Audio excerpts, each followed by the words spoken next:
पाकिस्तान की मईशत इंतहाई ज़बूहाली का शिकार हो चुकी है, जिसका सबूत यह है कि डॉलर की ट्रिपल सेंचुरी मुकम्मल हो गई। इंतखाबी अमल में खुल्लम खुल्ला अमरीकी मुदाखलत का सिलसिला शुरू हो गया है। पाकिस्तान के अंदर एक लावा पक रहा है जो किसी भी वक्त सिविल नाफरमानी की शक्ल में सामने आ सकता है। कप्तान की कानूनी टीम क्यों टूट गई, ये बहुत बड़ा धचका इमरान खान साहब को लगा है। बिस्मिल्लाहिर्रहमानिर्रहीम, अस्सलाम वालेकुम नाज़रीन, आप देख रहे हैं खबर पॉइंट और मैं हूं एहतशाम रहमान। नाज़रीन, आज पाकिस्तान में बड़े बड़े अदालती फैसले होने जा रहे हैं। तहरीक इंसाफ को तवक्को ये है कि इमरान खान साहब को बहुत बड़ा relief supreme court of Pakistan से मिल जाएगा तो शाखाना केस में वो रिहा हो जाएंगे। आज डॉलर की ट्रिपल सेंचुरी भी देखने को मिली है, लेकिन इमरान खान साहब को साथ ही साथ धचका भी मिला है, धचका लगा है। कानूनी टीम क्यों टूटी और फिर अमरीकी सफ़ीर की पुरस्रार और मशकूक सरगर्मियाँ क्या हैं, आज के वीलॉग में ये तमाम तर तफसीलात आपके सामने रखने जा रहे हैं। तो आज के वीलॉग में सबसे पहले तो मुल्क की मईशत का जायजा ले लेते हैं कि अमरीकी करेंसी मुल्क की तारीख की बुलंद तरीन सतह पर आज पहुंच गई। स्टॉक मार्केट में भी तेजी का रुझान रहा और कारोबारी हफ्ते के चौथे रोज इंटरबैंक में डॉलर की कीमत में 61 पैसे का इजाफा देखा गया, जिसके बाद इंटरबैंक में अमरीकी करेंसी 300 रुपये 25 पैसे की सतह पर ट्रेड करना शुरू हो गई। गुज़श्ता रोज कारोबारी दिन के अख्ताम पर इंटरबैंक में डॉलर 299 रुपये 64 पैसे पर बंद हुआ था। स्टॉक मार्केट के हवाले से बात की जाए तो मुस्बत रुझान देखा गया, 300 से ज़्यादा पॉइंट का इजाफा हुआ और 100 इंडेक्स 47,723 पॉइंट की सतह पर पहुंच गया।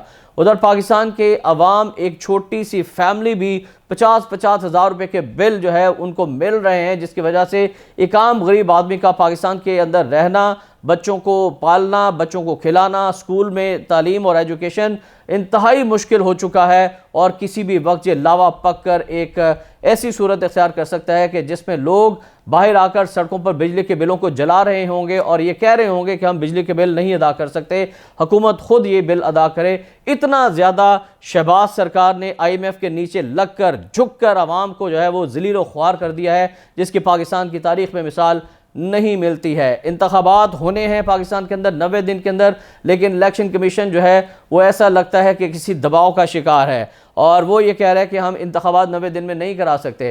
फिर अमरीकी सफ़ीर की पाकिस्तान के अंदर मशकूक सरगर्मियाँ सामने आई हैं। सफ़ीर है अमरीका के पाकिस्तान में डोनाल्ड ब्लूम, और इससे पहले भी ये बात अब रोज़े रोशन की तरह अया हो चुकी है कि इमरान खान साहब की हुकूमत को गिराने में अमरीका का बड़ा अहम किरदार रहा है और उन्होंने जिस तरह से पाकिस्तान की अपोजिशन को इस्तेमाल किया इमरान खान की हुकूमत को गिराने के लिए, वो किसी से ढका छुपा नहीं है। हर चीज़ जो है वो मंजर आम पर आ चुकी है। अमरीकी सफ़ीर डोनाल्ड ब्लूम जो है वो और अमरीका अब भी ऐसा लगता है कि पेंटागन के अंदर, वाशिंगटन के अंदर प्लानिंग हो चुकी है और उसको एग्जीक्यूट करने के लिए, इंतखाबी अमल पर असरअंदाज होने के लिए अमरीकी सफ़ीर डोनाल्ड ब्लूम हरकत में आए हैं। पाकिस्तान के बड़े बड़े लोगों से मुलाकात करें, चीफ इलेक्शन कमिश्नर से उनकी मुलाकात हुई है, सिकंदर सुल्तान राजा साहब से उन्होंने मुलाकात की है और उनको बड़ी हिदायत जारी की हैं कि पाकिस्तान, बज़ाहिर तो जो बयान सामने आया उनका ये है कि हम चाहते हैं कि पाकिस्तान के आइन और कानून के मुताबिक आज़ादाना मुनसफ़ाना इंतखाबात हों और इसी पर जो है वो गुफ्तगू की गई है, जो अमरीकी सफारतखाने की जानिब से बयान जारी हुआ है।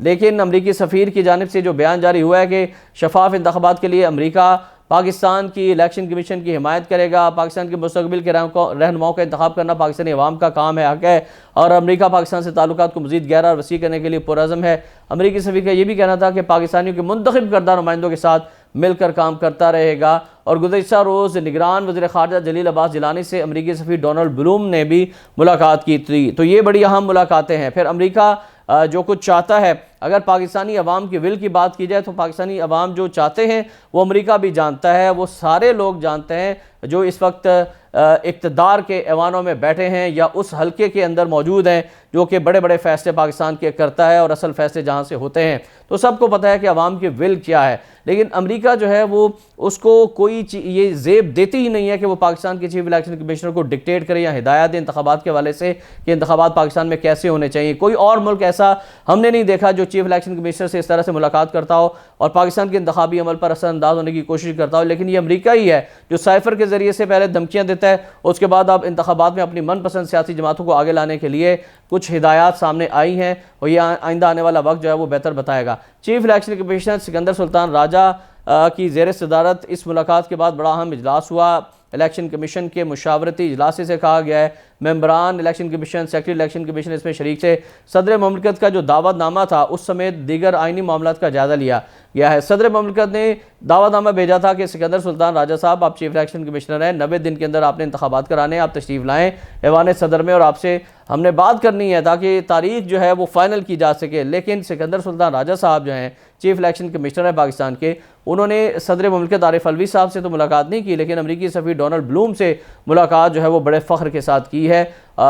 आरिफ अलवी साहब ने जो ख़त लिखा सिकंदर सुल्तान राजा साहब को, उसमें लिखा था कि 9 अगस्त को साबिक वज़ीर-ए-आज़म शहबाज शरीफ के मशवरे पर कौमी असम्बली तहलील की और आर्टिकल 48(5) के तहत असम्बली तहलील के 90 दिन के अंदर इलेक्शन की तारीख के हम पाबंद हैं, इलेक्शन कमीशन भी पाबंद है और इस पर अमल किया जाए और 90 दिन से आगे नहीं जाना चाहिए। लेकिन सिकंदर सुल्तान राजा साहब के बयान सामने आ चुके हैं कि हम जो है 90 दिन के अंदर इंतखाबात नहीं करवा सकते। तो ये पाकिस्तान के अंदर जो है सूरत हाल डेवलप हो रही है। फिर नवाज शरीफ साहब लंदन में मौजूद हैं और उससे पहले जो पाकिस्तान के अंदर बड़ी अहम डेवलपमेंट तोशा खाना के हवाले से हो रही है वो ये है कि तोशा खाना की एक तो समात है इस्लामाबाद हाई कोर्ट के अंदर और दूसरी जानिब सुप्रीम कोर्ट पाकिस्तान ने भी इस मामले को टेकअप कर लिया। और कल जो रिमार्क्स आए थे चीफ जस्टिस ऑफ पाकिस्तान जनाब उमर अता बंदियाल साहब के कि ये फ़ैसला जो किया गया है उजलत में किया गया है और ये फ़ैसला बादिल नज़र के अंदर जो उससे अज्यूम किया जा रहा है चीफ जस्टिस के रिमार्क से कि ये दुरुस्त फ़ैसला नहीं है। और PTI के हल्के जो हैं वो ये बात कह रहे हैं कि तासुब का मुजाहरा किया गया इस फैसले के ज़रिए से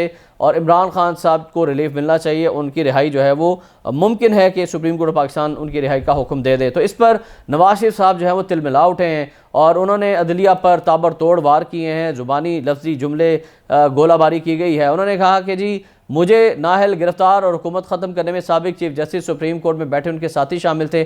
आज मुख्तलिफ़ किस्म के अरबों रुपए की चोरी में मुलविस शख्स को यानी इमरान खान साहब को चीफ जस्टिस ऑफ पाकिस्तान बचाने के लिए सरगर्म हो चुके हैं। जो लंदन में सहाफ़ियों से बातचीत की नवाज शरीफ ने मजीद कहा कि चीफ जस्टिस जानते हैं कि इस शख्स यानी इमरान खान ने पाकिस्तान की मईशत, अखलाकियात और सकाफत को तबाह कर दिया, लोगों को गुंडागर्दी सिखाई और पाकिस्तान के दस्तूर की संगीन खिलाफ वर्जियाँ बार बार की गई।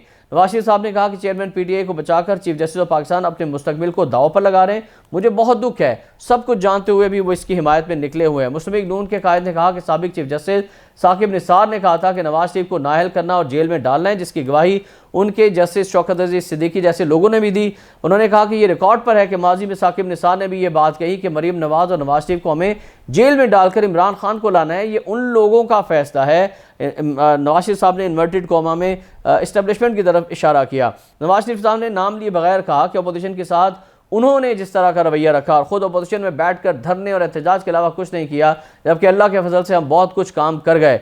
नवाज शरीफ साहब ने कहा कि जब ये वज़ीर-ए-आज़म बने तो अमरीका जाकर कहते थे कि नवाज शरीफ के जेल के कमरे से मैं पंखे AC उतरवा दूंगा, जबकि अपोजिशन में बैठकर इन्होंने कहा कि नवाज शरीफ के गले में रस्सा डालकर वज़ीर-ए-आज़म उसे बाहर खींच कर लाऊंगा। तो ये नवाज शरीफ साहब ने अपना गुस्सा निकाला।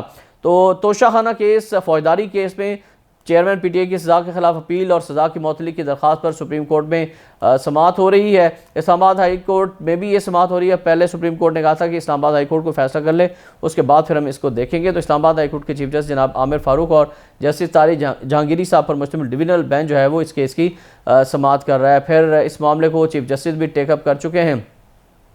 चीफ जस्टिस की जानिब से ये मामला जो टेकअप किया गया है और अपने रिमार्क्स में जस्टिस उमर अता बंदियाल साहब का ये कहना था कि हाई कोर्ट ने तोशाखाना केस पर 7 दिन में फैसला करने का कहा और ट्रायल कोर्ट ने 1 दिन में फैसला कर दिया था। अगर कोई फैसला गलत है तो हम इसमें यानी सुप्रीम कोर्ट मुदाखलत कर सकती है।